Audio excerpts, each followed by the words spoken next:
Hi, I'm Clowny Quin, and this is Chip. Yes, she's back with me again. Well, she's always with me, but not always with Clowny me. And I want to talk about the Netflix special, Rocko's Modern Life, Static Cling, and Invader Zim into the Florpus, I think? Yeah, that's totally what it's called. So I guess a little background. I've mentioned on numerous occasions that I I was a child of the 90s, so I liked a lot of kick-ass 90s shows, and two of those happen to be Rocko's Modern Life and Invader Zim. I was a little bit younger when I watched Rocko's Modern Life, so some of the more adult jokes I didn't really get, but like as I got older, I really appreciated them. And Invader Zim was always just so much fun and crazy, and I really love that show, and I'll remember like forever when the night, like, because me and one of my siblings would always watch the show together, and that's kind of how we bonded, and then we were so excited because like, yay, Invader Zim was gonna come on, and then the first episode of Fairly Odd Parents come on, and we were like, what is this nonsense? I mean, we ended up enjoying Fairly Odd Parents, at least the first couple seasons of it in the long run, but we were not excited to see it when we were expecting Invader Zim.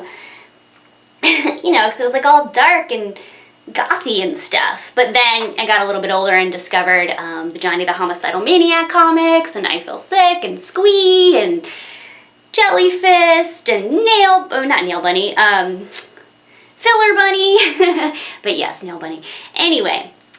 So Rocko's Modern Life for me was, like, I was a little bit younger, you know, but I still really liked it. I thought it was weird. I felt like it was kind of a good gateway into Invader Zim, if that makes any sense. I don't know, I could be totally wrong. Like, I know the styles aren't the same, and it's not the same kind of thoughts behind it, but whatever, you know, it's up for interpretation. So I've never really thought that we needed more Invader Zim. Like, I kind of felt like it was, you know, fine, but other fans were just really obsessive and kept saying, oh, Zim, bring Zim back, and I had never heard anybody say they wanted Rocko back, but, you know, we got it, we got the special, and I feel like these specials, both of them, like, say totally different things, but in a nice way, I think. Like, I have some nitpicks, mostly with Invader Zim, but I'll get to that. The Rocko's Modern Life is basically, if you don't know what I'm talking about, then I'd recommend watching these shows. Rocko and his friend Heifer, Rocko's a wallaby, Heifer's a cow, a steer, and their friend Filbert, who is a turtle, and they have been like floating in space in Rocko's house for the last 20 years. And so Rocko's like really excited because he loves getting to watch his favorite show every day, which is a show that's based off of his neighbors where he used to live in O-Town, and the show was made by their son, and like, you know, it's just like a grumpy version of them, and they're called the Big Heads. I think the show itself is called the Fat Heads. Anyway, Rocko's like really excited to watch his show, even though, you know, he's seen it a million times, which I can totally relate. I can watch the same show a million times and still enjoy it, and the VHS ends up breaking. And then they're able to come back to Earth, and Chip, she doesn't know what to do. They're able to come back to Earth, and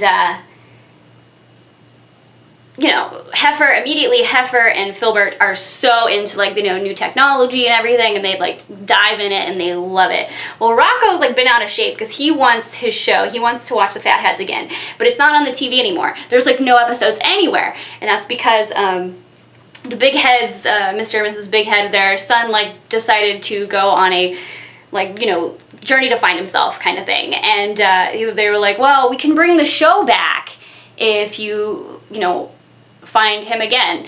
And I didn't remember much of the character. Like, he just seemed really negative in the show. Like, he never really seemed very happy. So, like, kind of how they treated this was kind of sweet. One complaint is that I did find out the big reveal before I watched the show, so I was like, but like, what's great about it is that the show gives you, if you were a fan of the show as a kid, it gives you like all those, like, you see all the things that you liked, you know, there's like little throwbacks to the old stuff, but it's also not like hey, look at this, remember this? Like, I mean, it does a little bit, but it's not, like, insulting, I guess. Like, it's just kind of like, ooh, hey, you see, and there's, like, these funny jokes. Like, there's one that really made me laugh with Spunky, Rocko's dog, is, like, obsessed in a naughty way with, like, the mop, and then he uses like, you know, their equivalent to Amazon to order a whole bunch of mops, and so there's like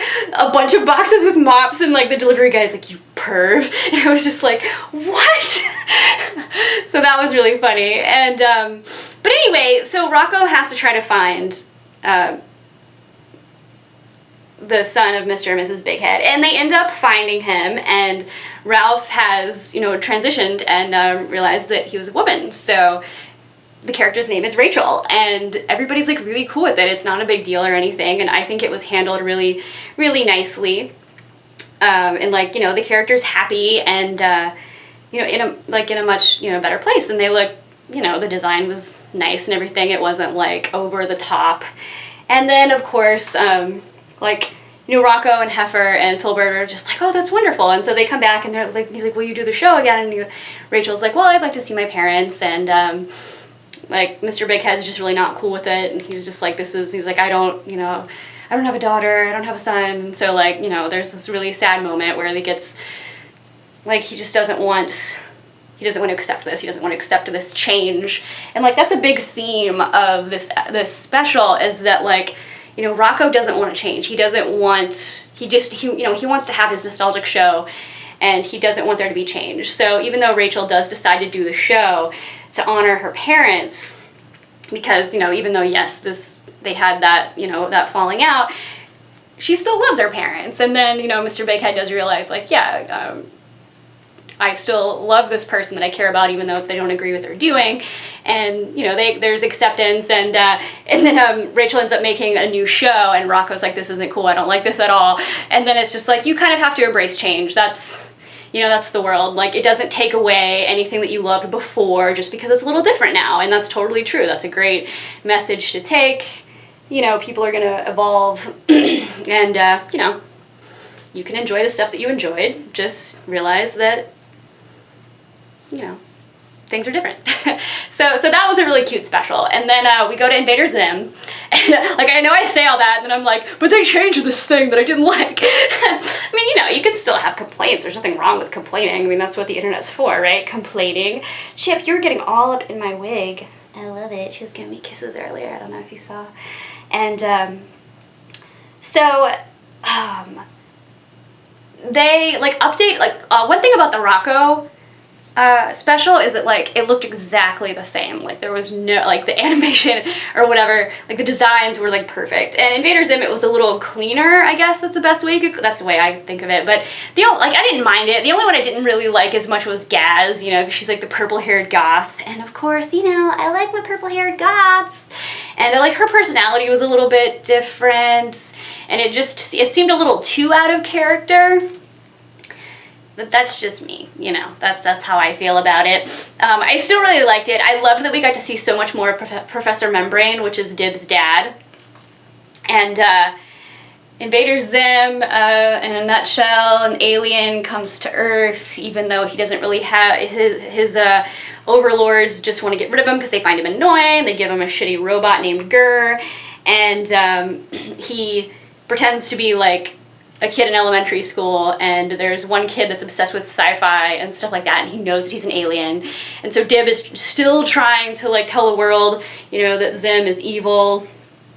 And, you know, like, that's still going on. And, like, Zim tries to hatch this plan, which is terrible, because Zim is still, like, Zim is just he's a dumb character. Like, he's fun, but, like, yeah, he can't really accomplish anything, and that's the joke.